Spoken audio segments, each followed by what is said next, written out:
हरे तो ढिमरा कीने फेंक दो जार बींदलई जल मछेरी। अरे ढिमरा कीने फेंक दो जार बींदलई जल मछेरी।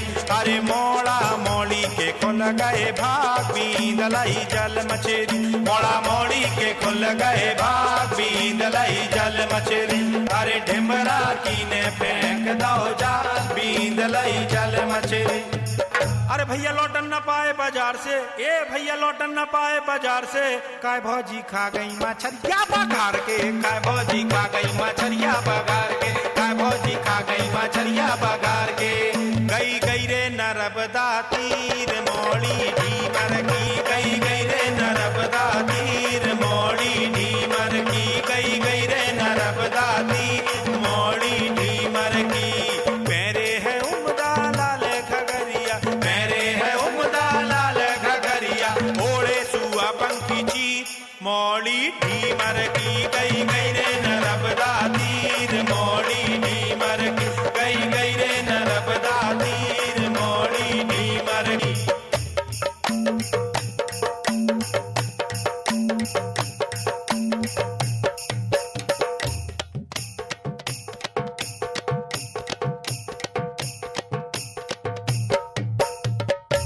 लील गई रे लील गई रे, लील गई रे लील गई रे। रसगुल्ला पड़ोसन लील गई रे, लील गई रे लील गई रे।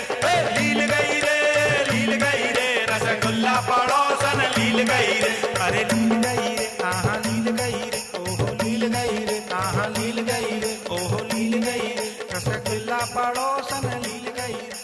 लील गई रे लील गई रे। लील गई रे लील गई रे। रसगुल्ला पड़ोसन लील गई रे। नमस्कार, आप सभी का बहुत बहुत स्वागत है हमारे इस कार्यक्रम में जिसका नाम है देश की शान किसान। गुरपाल जी गोपाल जी, लोक कला के इन रंगों से हमारे इस खेती के अड्डे में और भी मजा आ गया और भी रंगीन हो गया खेती का। जी हाँ, और हमें उम्मीद है कि हमारे दर्शकों को भी इतना ही आनंद आया होगा जितना कि हमें आया। कल की कड़ी में बहुत धुआंधार प्रदर्शन रहा और यही सिलसिला आज बरकरार रहेगा। फिलहाल स्वागत करते हैं अपने मेहमानों का एक बार फिर से। हमें बहुत खुशी है कि हमारे साथ बने हुए हैं हमारे देश की शान किसान श्री ताराचंद बेल जी। बहुत बहुत स्वागत है। नमस्कार नमस्कार नमस्कार। और हमारे साथ हमारे विशेषज्ञ भी बने हुए हैं डॉक्टर शेखर सिंह बघेल जो कि मृदा वैज्ञानिक हैं जवाहरलाल नेहरू कृषि विश्वविद्यालय जबलपुर में। Soil scientist doctor Shekhar Singh Baghel. नमस्कार, स्वागत है जी आपका एक बार फिर से। बहुत बहुत स्वागत आपका। और हमारे साथ बने हुए हैं हमारे 4 चुनिंदा प्रतियोगी। संदेश शुक्ला, देवी दीन सेन, नमस्कार। नमस्कार।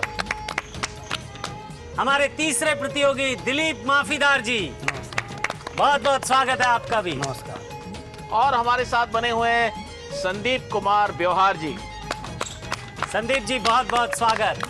आप सब में आज भी वही जोश है? बिल्कुल बिल्कुल सर, दिलीप जी आज भी आप तैयार हैं? बिल्कुल बिल्कुल तैयार। चलिए, तो इससे पहले हम आगे बढ़ें, देखते हैं कि कल हमारे खेती के अड्डे पर क्या क्या हुआ था। उसके लिए देखना पड़ेगा कल की झलकी। जिन परिस्थितियों में अक्सर लोग अपने बने बनाए लक्ष्य को भूल जाते हैं, उन्हीं परिस्थितियों में ताराचंद बेल जी ने अपना एक अलग ही लक्ष्य बनाया।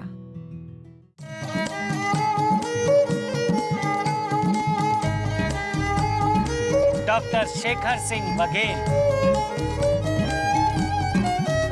संदेश शुक्ला जी ग्राम केवलारी, देवी दीन सेन साहब, दिलीप माफीदार अतरिया ग्राम, संदीप कुमार ब्योहार।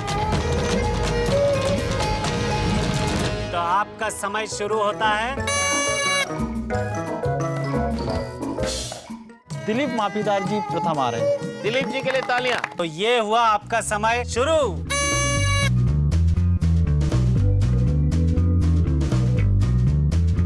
पहले स्थान पर हैं संदेश शुक्ला जी। संदेश जी के लिए जोरदार तालियां। बहुत ही कड़ा मुकाबला चल रहा है। देखते हैं आज क्या क्या होता है। बढ़ते हैं प्रतियोगिता की ओर और शुरू करते हैं अपना अगला चरण। के नियम मैं पहले आपको समझा दूं। इस चरण में आपको करना यह है कि आपके सामने जैसा आप देख रहे हैं एक बड़ी टोकरी में कुछ फल और सब्जियां रखी हैं और इधर 3 टोकरियां रखी हैं। तो आपको करना यह है कि फल और सब्जी चुननी है और फिर वो ज़मीन के नीचे उगती है, बेल पर उगती है या पेड़ पर उगती है, उस हिसाब से उस टोकरी में रखना है। तो आपको यहाँ से उठाना है और सही चुनाव करके सही टोकरी पर उस फल सब्जी को रखना है। याद रहे एक समय पर आप एक ही फल या सब्जी उठा सकते हैं और आपको मिलेगा 1.5 मिनट का समय, यानी 90 सेकंड मिलेंगे आपको। 90 सेकंड मिलेंगे और वो 90 सेकंड शुरू होंगे बिगुल बजने के बाद। तो शुरू किया जाए? जी हाँ, इस बार शुरू करते हैं संदीप जी से। संदीप जी, आप तैयार हैं? तैयार। संदीप जी की मुस्कुराहट कह रही है कि वो तैयार हैं। चलिए फिर। जी बिल्कुल तैयार। गोपाल जी, आप तो हमेशा वर्जिश करवाते हैं कुछ। तो आप कुछ वर्जिश करना चाहेंगे मेरे साथ? कर लेंगे। ये कीजिए, ये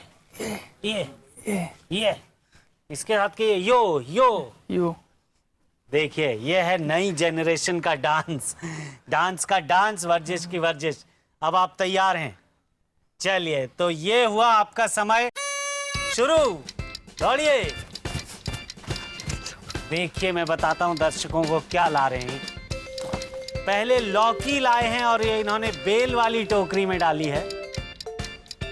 लौकी बेल वाली, दूसरे में कंफ्यूज हो गए। मूली लेकर आ रहे हैं, मूली इन्होंने डाली है जमीन के नीचे वाली टोकरी में। और अब केला पेड़ पर उगने वाली टोकरी में डाला है इन्होंने।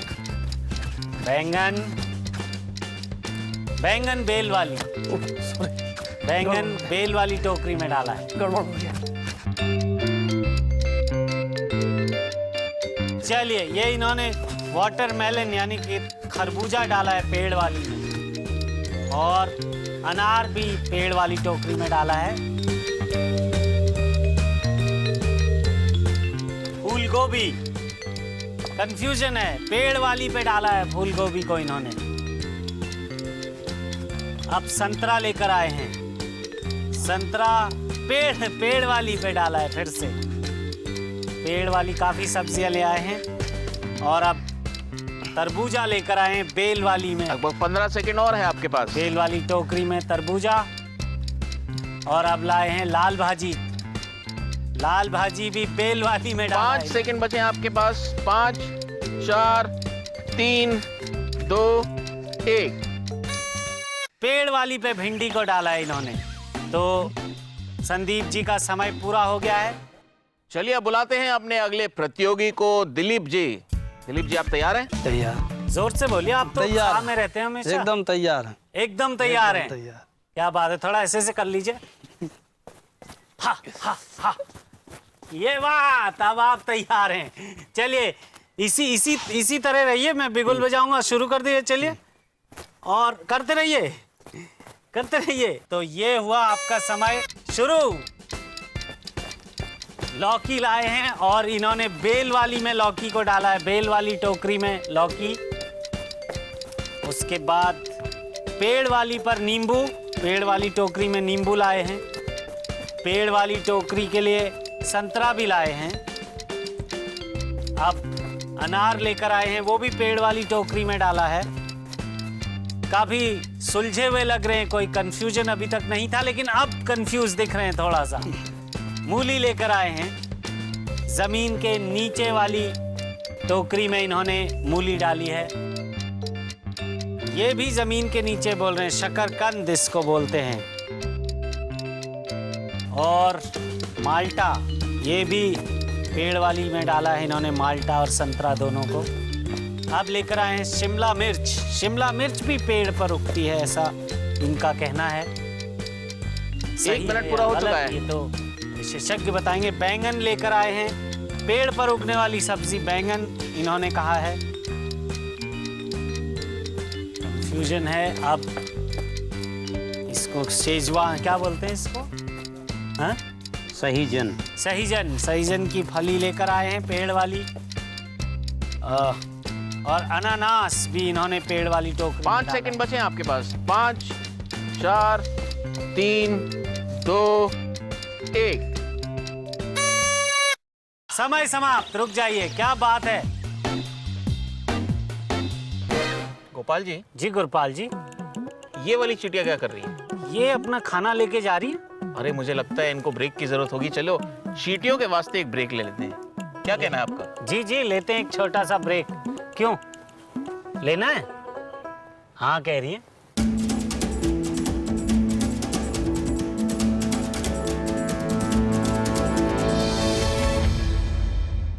अब वक्त है जजेस से पूछने का कि कौन है इस चरण के विजेता।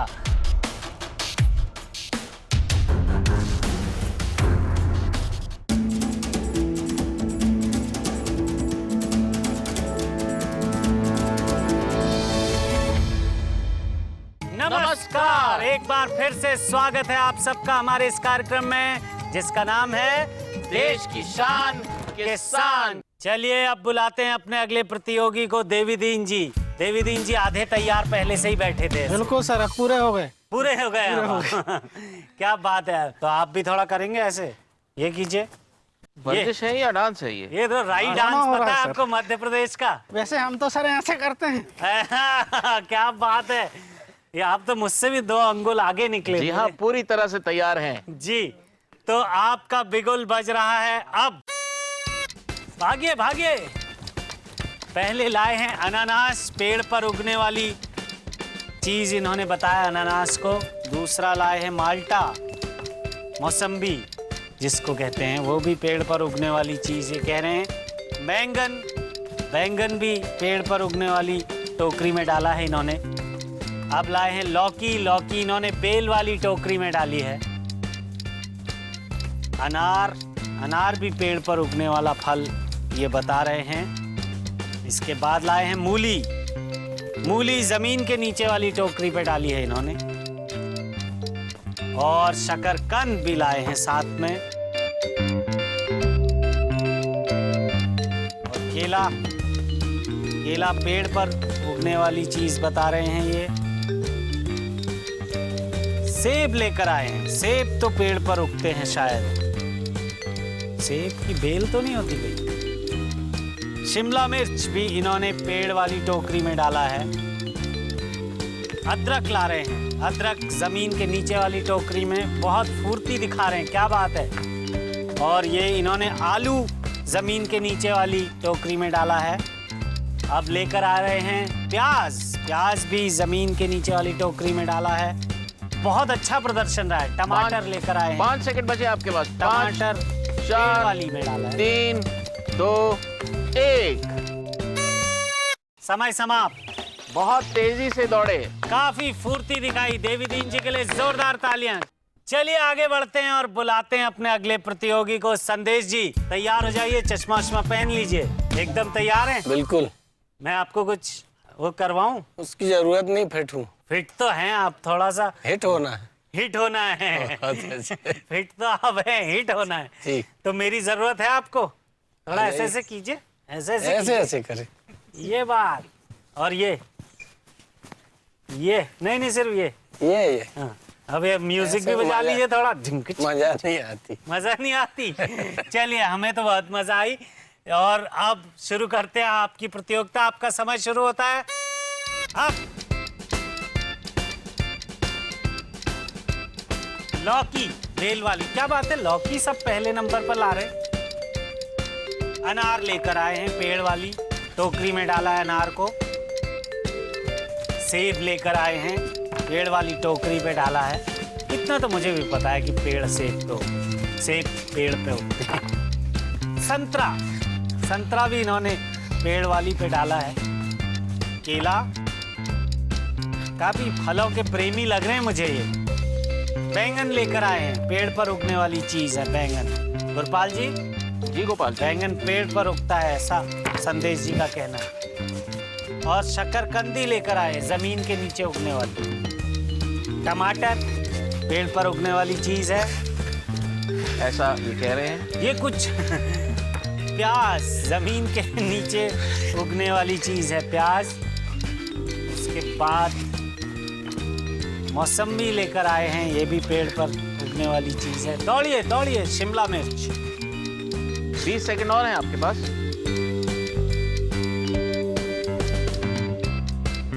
पत्ता गोभी लाए।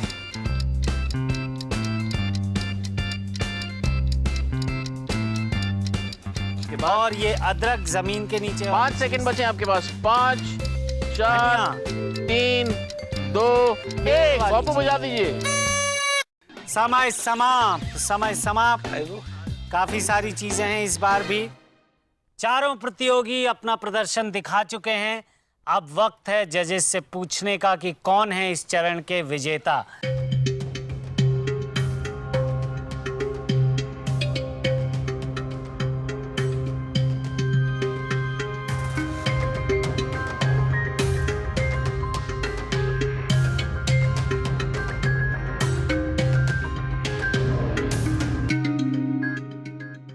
चौथे नंबर पर जो हमारे प्रतियोगी हैं वो हैं संदीप व्यवहार जी।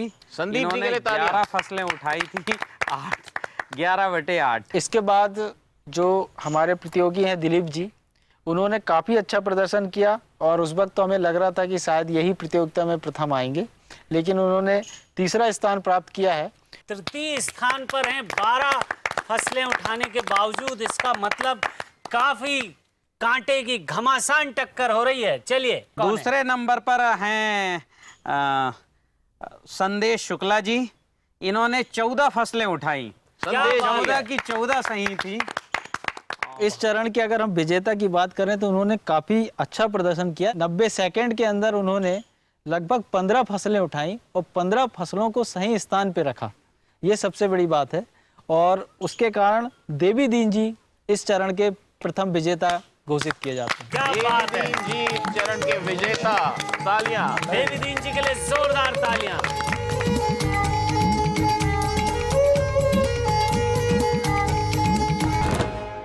गुरपाल जी। जी गोपाल जी। मैंने सुना है आपने हाथी चींटी के चुटकुलों पर रिसर्च किए। आप कार्यशालाएं भी आयोजित करते हैं। जी हाँ, इसलिए मैं यहाँ आया हूँ क्योंकि यहाँ हाथी भी है और चींटी भी है। तो हो जाए कुछ चुटकुला। जी। तो एक बार हाथी और चींटी को प्यार हो गया। जी। हाथी जो है चींटी को ले गया अपने माता पिता के पास, यूं करके बोला इससे शादी करना चाहता हूँ। माता पिता ने साफ इनकार कर दिया, नहीं भाई नहीं हो सकता। कितनी देखो उनकी संस्कृति अलग है, हमारी संस्कृति अलग है, कुंडली मुंडली तो आपकी मिलेगी ही नहीं, और वैसे भी हमारी प्रजाति अलग अलग है। तो हाथी ने बोला नहीं, मैं शादी करूंगा तो इससे करूंगा, इसी से करूंगा, इसी से करूंगा। गुरपाल जी जी बहुत बकवास था ये। बकवास था। तो चलिए फिर एक ब्रेक ले लेते हैं। वैसे भी चींटी तो लेते हैं एक छोटा सा ब्रेक।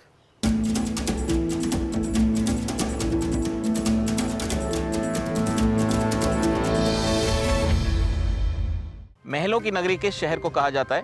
ए ग्वालियर, बी मांडू, सी धार या डी उज्जैन?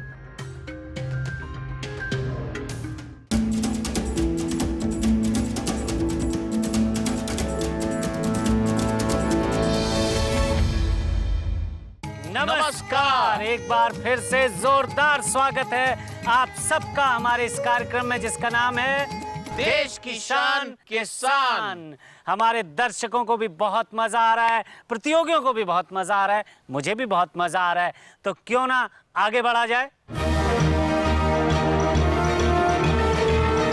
प्रतियोगिता में अगला चरण है प्रश्नोत्तर का चरण। इसमें कुछ सवाल पूछे जाएंगे, उनके सही जवाब देने पर प्रतियोगियों को अंक मिलेंगे। तो शुरुआत करते हैं संदेश जी से। संदेश जी, सबसे पहले पूछते हैं कृषि से संबंधित कुछ सवाल। मृदा की जांच हेतु कितने इंच की मिट्टी को लेना चाहिए? ए 2 इंच, बी 6 इंच, सी 12 इंच या डी 15 इंच?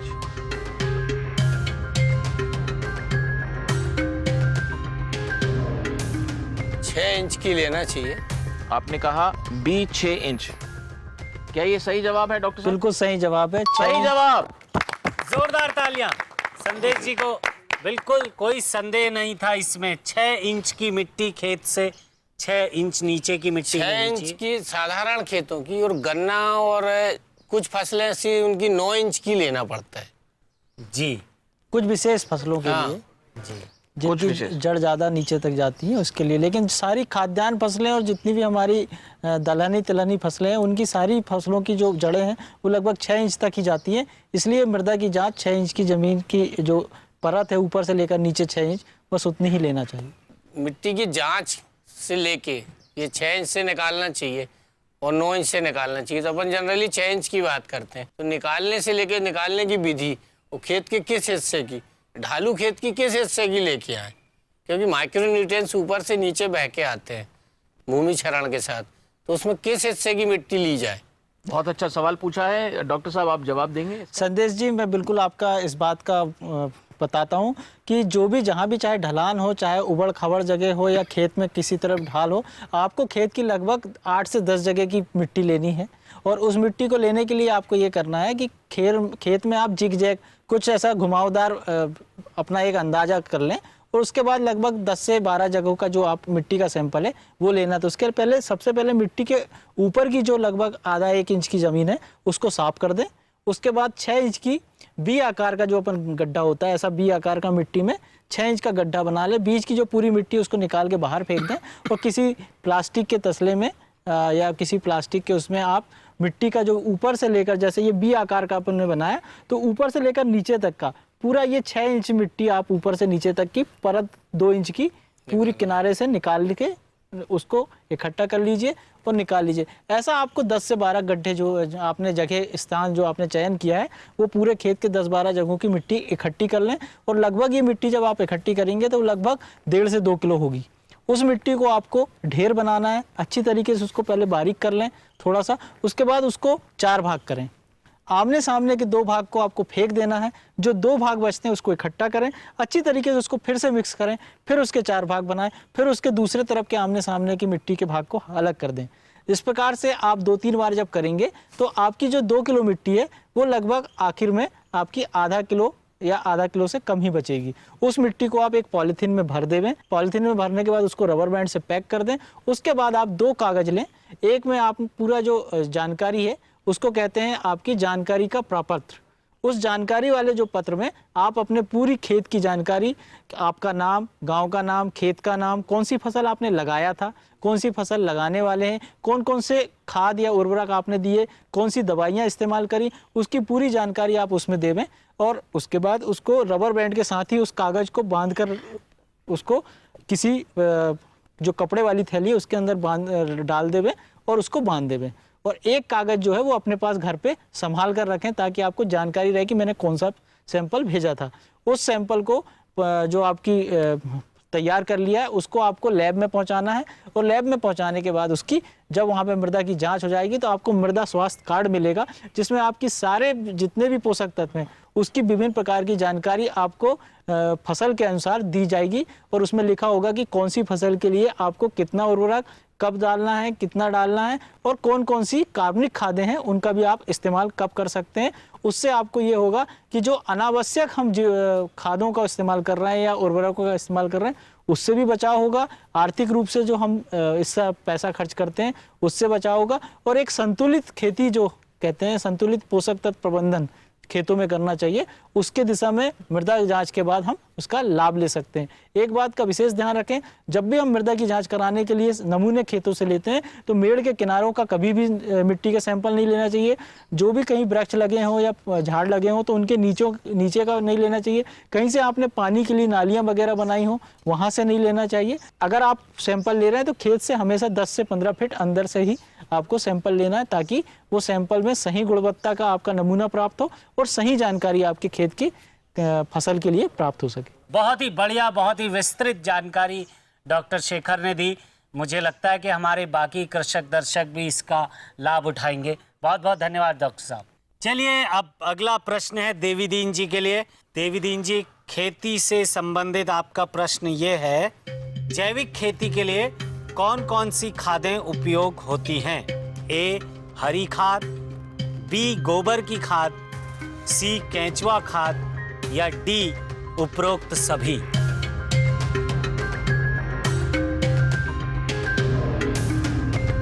उपरोक्त सभी। इन्होंने कहा डी उपरोक्त सभी। क्या ये सही है? बिल्कुल सही। सही जवाब। सही जवाब, जोरदार तालियां। जी हाँ, हम पहले भी इस बारे में कई बार बात कर चुके हैं कि ये सभी विधियां जैविक खाद के लिए, जैविक खेती के लिए बहुत उपयोगी हैं। तो इसके बारे में थोड़ा आप बताइए देखिए जो हरी खाद है, ये हरी खाद सन या ढेंचा इसको बो करके उगाया जाता है और जब ये 30-35 दिन का होता है तब इसको रोटावेटर से जमीन में वापस मिला दिया जाता है। 30-35 दिन का सन का पौधा 1 एकड़ में अगर हम बोते हैं लगभग 40 किलो बीज, तो ये मानिए कि 4 से 5 टन कार्बनिक मैटर हमारे खेत के अंदर दबा देता है। तो ये बहुत अच्छी खाद है।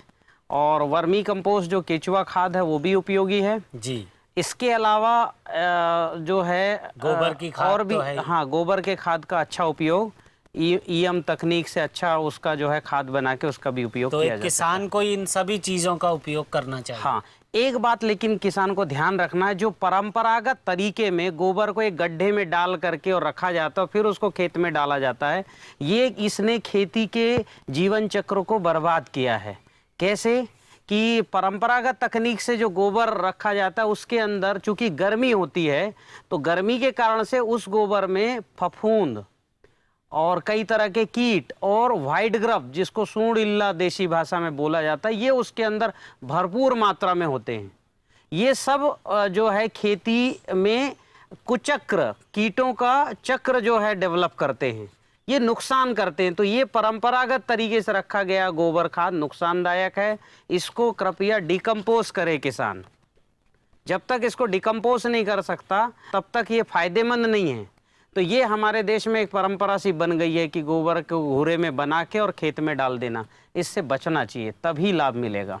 जी धन्यवाद। मुझे उम्मीद है कि हमारे कृषक दर्शक आपकी बातों को बहुत ध्यान से सुन रहे हैं। चलिए आगे बढ़ते हैं और पूछते हैं सवाल दिलीप जी से। दिलीप जी, गांठ वाली जड़ों में कौन सा पोषक तत्व अधिक मात्रा में होता है? ए फास्फोरस, बी नाइट्रोजन, सी पोटाश या डी इनमें से कोई नहीं?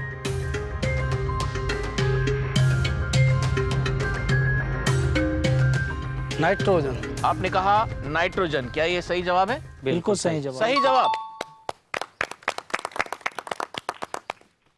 तो डॉक्टर साहब, गांठ वाली जो जड़ होती है इसमें नाइट्रोजन? जी हाँ, जो गांठ वाली फसल की जब हम बात करते हैं तो उसमें दलहनी और तिलहनी फसलें आती हैं। जो दलहनी तिलहनी फसलें होती हैं उनकी जितनी भी जड़ें होंगी उसमें नीचे गांठें बनती हैं जिसे लेग्यूम्स कहते हैं। उसके अंदर क्या होता है कि जो एटमॉस्फेरिक नाइट्रोजन होती है उसको एब्जॉर्ब करने का उसके अंदर जो जीवाणु होता है वो एटमॉस्फेयर या वातावरण की जो नाइट्रोजन है उसको अवशोषित करता है और उन गांठों के अंदर एकत्र करता है, जो कि पोषक तत्व के रूप में पौधे को भरपूर मात्रा में मिलता है। इसलिए लेग्यूम जितनी भी फसल है उसमें हम नाइट्रोजन की कम से कम सिफारिश करवाते हैं, क्योंकि वो ऑलरेडी वो अपने वातावरण से नाइट्रोजन का स्थिरीकरण करते हैं और पौधों को उपलब्ध कराते रहते हैं। इसलिए उन गांठों में बहुत ज्यादा नाइट्रोजन। जिन फसलों में जड़ों में गांठ पाई जाती है, क्या ऐसी फसलों को फसल चक्र में अपनाना चाहिए? बिल्कुल, जो भी गांठ वाली फसलें उसको फसल चक्र में अपनाया जाता है। जैसे सोयाबीन खरीफ में लगाया तो उसके बाद में उस खेत में हमें गेहूं लगाना चाहिए। जिस खेत में हमने चना लगाया है उस खेत में आने वाले समय में मक्का लगा सकते हैं या फिर हम धान लगा सकते हैं। इस प्रकार से रोटेट करने से एक तो आपको खेत में नाइट्रोजन, क्योंकि आप कटिंग करेंगे जड़ नीचे रह जाएगी, नाइट्रोजन आपके खेत में रहती है, तो कार्बनिक रूप से नाइट्रोजन उपलब्ध है, तो आपको एक तो नाइट्रोजन की बचत होगी। दूसरी बात, दूसरी फसल को उसकी उपलब्धता आसानी से हो जाती है। इस प्रकार से हम फसल चक्र अपनाकर भी उसका लाभ ले सकते हैं। इसलिए गांठ वाली जड़ों को फसल चक्र में अपनाना चाहिए। जी, बहुत बहुत धन्यवाद। चलिए आगे बढ़ते हैं। अगला प्रश्न है संदीप जी के लिए। संदीप जी, आपके लिए खेती से संबंधित प्रश्न है कि मृदा को स्वस्थ रखने हेतु क्या करना आवश्यक होता है? ए, समन्वित पोषक तत्व प्रबंध, बी, यूरिया का उपयोग करना, सी, गोबर खाद का उपयोग करना या डी, इनमें से कोई नहीं?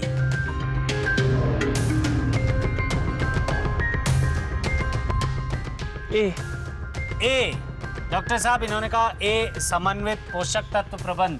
क्या ये सही है? बिल्कुल सही। सही जवाब। सही जवाब। जोरदार तालियां संदीप जी, बहुत बढ़िया। तो डॉक्टर साहब, ये क्या है समन्वित पोषक तत्व प्रबंध? क्या है, इसको जरा सामान्य भाषा में मुझ जैसे जिनको कम पता है चीजों के बारे में। बिल्कुल, समन्वित पोषक तत्व प्रबंधन को किसान या वैज्ञानिक से ज्यादा समझना आम आदमी को है जी। क्योंकि इस वक्त समन्वित पोषक तत्व प्रबंधन नहीं होने के कारण जो हमें खाद्यान्न उपलब्ध हो रहा है उसमें सही पोषक तत्व नहीं है, उसके कारण ही सारी समस्याएं आ रही हैं। तो हमें समन्वित पोषक तत्व प्रबंधन की ओर ध्यान देना होगा।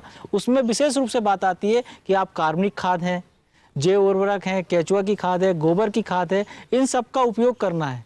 इन सब का उपयोग करके जीवाश्म बढ़ाना है। जो सजीव करने की बात की जा रही है, जमीन कभी मृत नहीं होती, जमीन कभी खत्म नहीं होती, जमीन के अंदर जीवन है, उसमें सजीवता लानी पड़ेगी और उसके लिए आपको चाहिए कि कार्बनिक खादों का भरपूर उपयोग किया जाए। ताराचंद जी, आप जो जिस तरह से खेती कर रहे हैं, इसमें आप किस तरह से ये समन्वित पोषक प्रबंध करते हैं और बाकी किसानों को इसको क्या सलाह देते हैं इसके लिए? संपूर्ण भोजन अगर पौधे के अंदर नहीं होगा तो इसका जो है परिणाम उत्पादन पर पड़ेगा। चूँकि हम अधिकतम उत्पादन की बात करते हैं, जैविक पद्धति से भी अधिकतम उत्पादन लिया जा सकता है। क्योंकि आप देखिए कि आप यूरिया की बोरी में एक बीज डालिए, उगेगा क्या? और कंपोस्ट खाद की बोरी में एक बीज डालिए, उग जाएगा? बिल्कुल उगेगा, और उगेगा और फलेगा फूलेगा। तो कंपोस्ट खाद की बोरी के अंदर संपूर्ण पोषक तत्व हैं जी, ठीक है। अब ये है कि हमने कितना जो है एनर्जी लेवल, कितना जो है ताकत दिया है हमारे खेत को और फसल को, ये तय करता है। उसके लिए मैं 2-3 काम करता हूँ। एक तो हम जमीन को सजीव करते हैं, जमीन में कार्बनिक खाद और सभी जीवाणु, केचुए सब हमारी खेती में होता है। हरी खाद डाल के उसमें खेती में ताकत बढ़ा देते हैं। दूसरा, हम सडरस और गौमूत्र से बने हुए जो है कीट नियंत्रक इस्तेमाल करते हैं। इनका स्प्रे करते हैं हर सप्ताह, हर 8-10 दिन में स्प्रे करेंगे तो उससे पौधे की ताकत बढ़ेगी, उसका एनर्जी लेवल बढ़ेगा।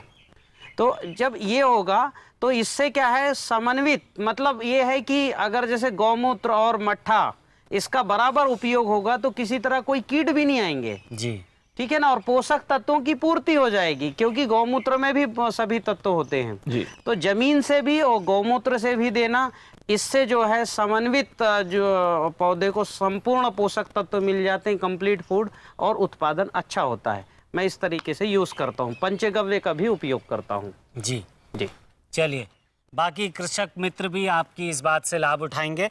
आप आगे बढ़ते हैं और अगला प्रश्न, वक्त हो गया है एक ब्रेक का। ब्रेक के बाद प्रश्नोत्तर के इस चरण को आगे बढ़ाएंगे। अभी लेते हैं एक छोटा सा ब्रेक।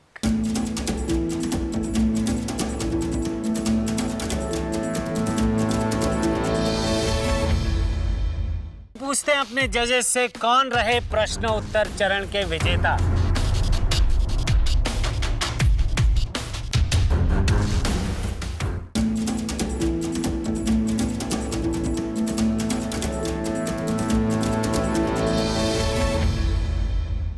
नमस्कार, एक बार फिर से आपका स्वागत है हमारे इस कार्यक्रम में जिसका नाम है देश की शान किसान। प्रश्न उत्तर का चरण अपने जोरों पर है। चलिए आगे बढ़ते हैं और पूछते हैं अगला प्रश्न। अगले जो हमारे प्रश्न हैं वो हैं सामान्य ज्ञान से संबंधित। तो सामान्य ज्ञान से संबंधित पहला प्रश्न संदीप जी से शुरू करते हैं। तो संदीप जी, आपके लिए पहला सवाल है सामान्य ज्ञान का। महलों की नगरी किस शहर को कहा जाता है? ए ग्वालियर, बी मांडू, सी धार या डी उज्जैन?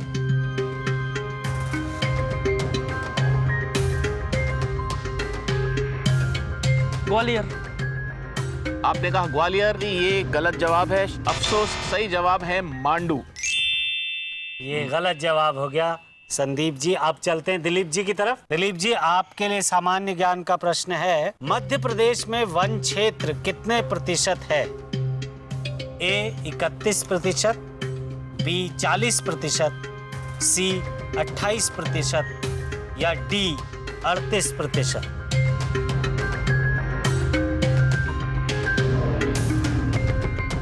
38%। 38%, ये गलत जवाब है। सही जवाब है ए 31%, यानी कि 31%। चलिए अगला सवाल है देवी दीन जी के लिए। मध्य प्रदेश में सर्वाधिक बोली जाने वाली बोली कौन सी है? ए बघेली, बी अवधी, सी बुंदेलखंडी या डी खड़ी बोली?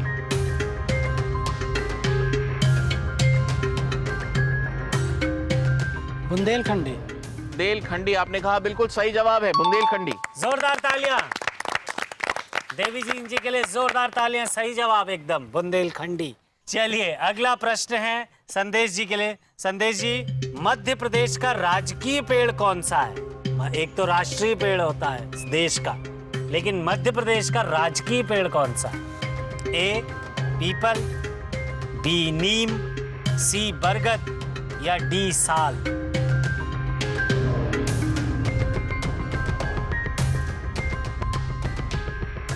साल। आपने कहा डी साल, ये गलत जवाब है। सही उत्तर है सी बरगद। बरगद का पेड़ मध्य प्रदेश का राजकीय पेड़ है। कोई बात नहीं, अभी और मौके हैं, आगे बढ़ते हैं। चलिए अब आपसे कुछ बहुत प्यारी प्यारी अनोखी सी पहेलियां बूझते हैं। सबसे पहले संदेश जी आपसे पूछते हैं, एक चीज को मैंने देखा जिस पर है अनेक दांत, बिना मुंह के बोलकर करता है सुरीली बात।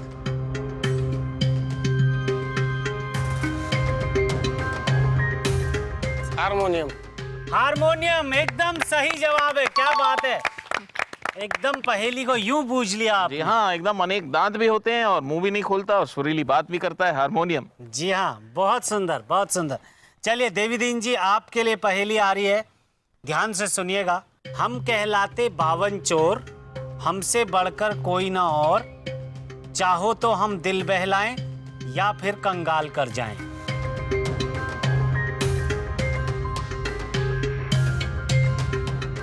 पत्ते पत्ते जो खेलते हैं। जी हाँ, एकदम सही, ताश के पत्ते। क्या बात है, देवी दीन जी तो बिल्कुल एकदम चौके पे चौका मार रहे हैं।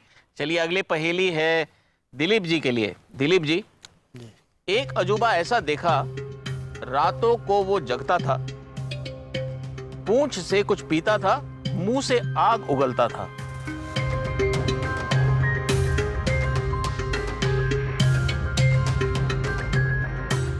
बीड़ी।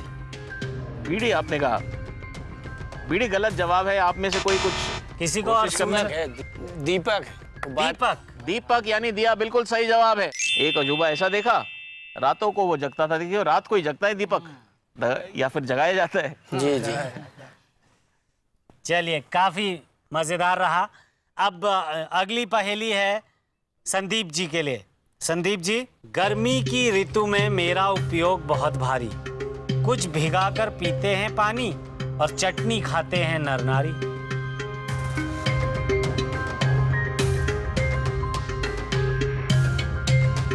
क्या था? नहीं, कैथा नहीं है। सही जवाब है आम। आपका जवाब गलत हो गया, तो इसके लिए हम आपको अंक नहीं दे पाएंगे, लेकिन आपका बहुत करीब थे, बिल्कुल उसी दिशा में आप सोच रहे थे। चलिए इसी के साथ खत्म होता है प्रश्नोत्तर का ये चरण। तो चलिए पूछते हैं अपने जजेस से, कौन रहे प्रश्नोत्तर चरण के विजेता।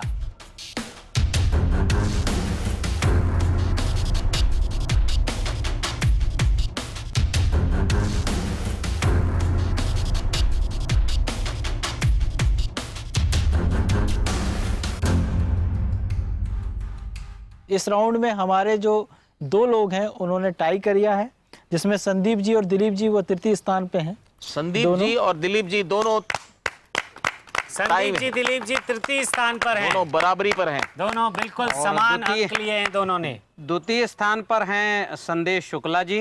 संदेश जी द्वितीय स्थान पर, जोरदार तालियां संदेश जी के लिए। और प्रथम, और अगर हम प्रथम की बात करें तो देवी दीन जी जो हैं इस राउंड में प्रथम आए। इन्होंने देवी दीन जी के लिए तालियां। देवी दीन जी के लिए जोरदार तालियां। सभी प्रश्नों के सही उत्तर दिए हैं।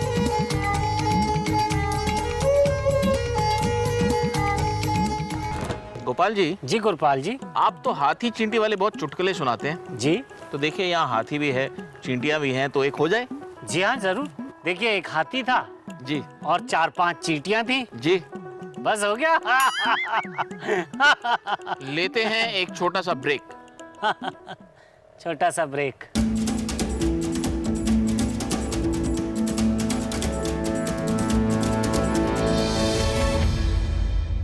चलिए वक्त आ गया है ये जानने के लिए कि कौन है इस कड़ी का विजेता।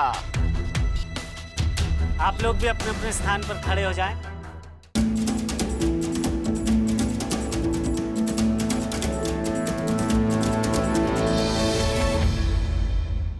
नमस्कार, एक बार फिर से स्वागत है आप सबका हमारे इस कार्यक्रम में जिसका नाम है देश की शान किसान। चलिए, इंतजार की घड़ियां हुई खत्म, अब बढ़ते हैं आगे। गुरपाल जी, जी गोपाल जी, बहुत ही कांटे की टक्कर रही, कड़ा मुकाबला रहा। अब जो है मुझसे प्रतीक्षा नहीं हो रही है, इंतजार की ये घड़ियां खत्म कीजिए और जजेस को बुलाइए और पूछिए कौन है कड़ी का विजेता। इतनी जल्दी क्या है, दिलों की धड़कनें तेज हो गई हैं, वहां पर भी थोड़ा तनाव को कम किया जाए, कुछ गाना हो जाए। गाना? जी। मैं गाऊं? नहीं, आप तो बहुत अच्छा गाते हैं, लेकिन आज गाएंगे देवी दीन जी। आपको कैसे पता वो गाना गाते हैं? मुझे उड़ती हुई चिड़िया जो है ना, वो खबर दे जाती है। ये कौन सी चिड़ियाएं हैं जो आपको खबर दे रही हैं? जो भी दे रही है सही खबर दे रही है। क्यों देवी दीन जी, आप गाते हैं ना? गाता हूँ सर, कुछ कोशिश करता हूँ। हमारे गांव में जो भजन गाए जाते हैं सर, उन्हीं में से मैं एक सुनाता हूँ आप लोग। जी हाँ, जी, देखिए जी, बिल्कुल जरूर। सही खबर थी मेरे पास। चलिए। काली काली महाकाली कृपालनी, दुर्गा दुर्गा देवी दुर्गा भवानी, मंगल गौरी माता महेश्वरी, राज राजेश्वरी लक्ष्मी नारायण, काली काली महाकाली कृपालनी। वाह, बहुत बहुत धन्यवाद। बहुत बहुत बहुत खूब, बहुत खूब, बहुत सुंदर। चलिए, गाना हो गया, बहुत अच्छा गाना हुआ। गुरपाल जी। जी गोपाल जी। अब आपके पास कोई बहाना नहीं है, अब तो आपको जजेस को बुलाना ही पड़ेगा और कड़ी के विजेता का नाम बताना ही पड़ेगा। चलिए, वक्त आ गया है ये जानने के लिए कि कौन है इस कड़ी का विजेता और कौन है इस हफ्ते का बेहतरीन किसान। तो चलिए जजेस, आपसे निवेदन है कि आप इधर आ जाएं। आप लोग भी अपने अपने स्थान पर खड़े हो जाएं। जैसा कि ये प्रतियोगिता के विभिन्न चरणों में सारी प्रतियोगिताओं ने बहुत अच्छा प्रदर्शन किया है, लेकिन चूंकि प्रतियोगिता है, किसी को प्रथम आना है, किसी को द्वितीय आना है, किसी को तृतीय आना है, लेकिन ये प्रतियोगिता को आप जीवन में ऐसा ना माने कि इसमें हार गए या जीत गए। जीवन में आपको इससे बहुत आगे जाना है और इसको तो एक आप जस्ट प्रतियोगिता ही माने, लेकिन आपको अपने जीवन में आगे बढ़ना है। जो अंतिम हमारे प्रतियोगी रहे हैं वे हैं संदीप बेहवार जी।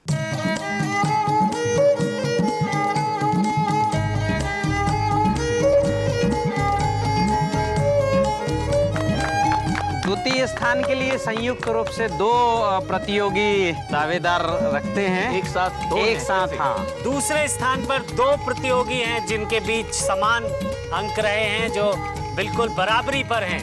तो कौन है वो 2 प्रतियोगी? वो 2 प्रतियोगी हैं श्रीमान दिलीप माफीदार जी और संदेश शुक्ला जी।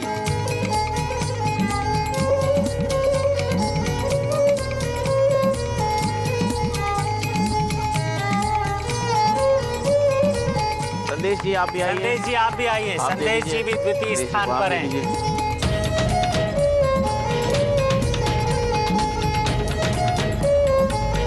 जैसा कि दर्शक जान ही गए हैं कौन है प्रथम स्थान पर, लेकिन आप फिर भी बताइए कौन है हमारे इस कड़ी के विजेता। हमारे देवी दीन सेन जी जो हैं वो प्रथम स्थान में रहे, इसलिए आज के विजेता हैं देवी दीन सेन जी। तालियां देवी जोरदार दीन सा सेन के तालियां। लिए तालियां। देवी दीन सेन जी।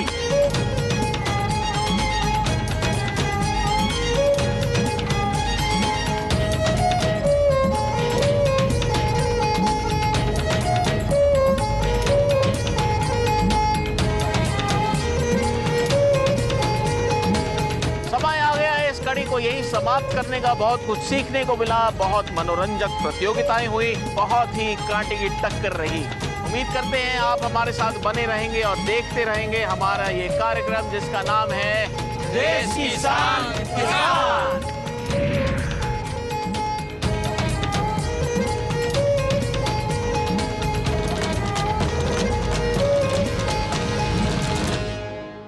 गोपाल जी, जी गुरपाल जी। आज मजा आया ना? जी बहुत मजा आया। मुझे भी। जी आप ये नहीं पूछेंगे कि मुझे अनोखा क्या लगा? जी बताइए क्या अनोखा लगा आपको? हमेशा मैं ही बोलता हूँ, पहले आप बताइए। नहीं नहीं, पहले आप बुजुर्ग हैं, पहले आप बोलिए। हैं? जी दरअसल क्या है ना, हमारा कार्यक्रम ही बहुत अनोखा है। जी हाँ, ये तो है, ये तो है। ये तो है। और इस कार्यक्रम में हम ऐसे कई लोगों से मिले हैं जिन्होंने निस्वार्थ सेवा की है। देखिए इतना कुछ सीखा ताराचंद जी ने, हाँ? प्रयोग किए खूब सारे खेती में, और अब वो ज्ञान बांट रहे हैं जी बिना किसी स्वार्थ से। जी जी जी, ये देश की सेवा हुई। ये तो बहुत है, तो अनोखी बात, बहुत अनोखी बात है ये। बहुत अनोखी बात है। आपको क्या अनोखा लगा? देखिए, वैसे तो ये भी बहुत अनोखी बात है ताराचंद जी की, और भी कई अनोखी बातें हैं, लेकिन मुझे जो बात सबसे अनोखी लगी वो ये थी कि मतलब चारों लोगों को ट्रॉफी मिल गई। यही लगा बस अनोखा। हाँ जी जी, बड़ी अनोखी बात है ये। और हर बारी आपको यही अनोखा लगता है और हर बारी फिर मैं आपको देता हूँ। क्या देता हूँ? जी, मतलब आप कहते हैं कि सबको मिली ट्रॉफी और मुझे मिलेगी टॉफी। आपको टॉफी चाहिए? जी जी, लाइए दीजिए। इस बारी आपको टॉफी की जगह ट्रॉफी मिल जाए तो आपको कैसा लगेगा? ट्रॉफी मुझे भी? हाँ हाँ, ट्रॉफी मिल जाए तो और अच्छा लगेगा। तो मिल गई, दे कहाँ दी है? आपको।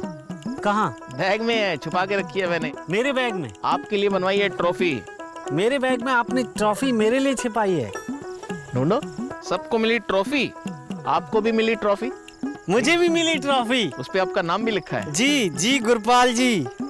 जी गोपाल जी। क्या बात है, सबको मिली ट्रॉफी और मुझे भी मिली ट्रॉफी। तो टॉफी मैं खा जाऊं ना? हाँ, खा जाइए आप, बहुत सुंदर है। चलिए, क्या टॉफी फिर बात मैं है। खा रहा हूँ। जी जी। आप क्या कहाँ बात चलें? है। क्या बात है, कहाँ चलें? कहीं भी चलिए, बहुत सुंदर ट्रॉफी है। क्या बात है, लेकिन टॉफी कहाँ गई? टॉफी तो मैंने खा ली। नहीं नहीं, टॉफी मेरे ट्रॉफी अलग है, टॉफी अलग है। टॉफी यहाँ गिर गई, देखो यहाँ गिरी है। नहीं नहीं इधर आओ, यहाँ देखो। नहीं नहीं, आप झूठ बोल रहे हैं। चलिए, ये आज मैंने आपको माफ कर दिया क्योंकि आपने मुझे इतनी सुंदर ट्रॉफी दी है। चलिए, सबको मिली ट्रॉफी और हमको भी मिली ट्रॉफी। जी गुरपाल जी। जी गोपाल जी।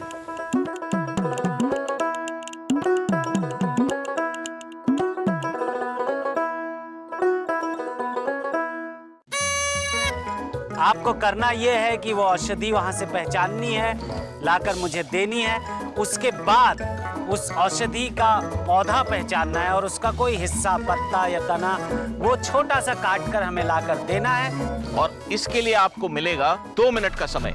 चारों चरण को मिलाकर देखते हैं कौन है इस हफ्ते के बेहतरीन किसान।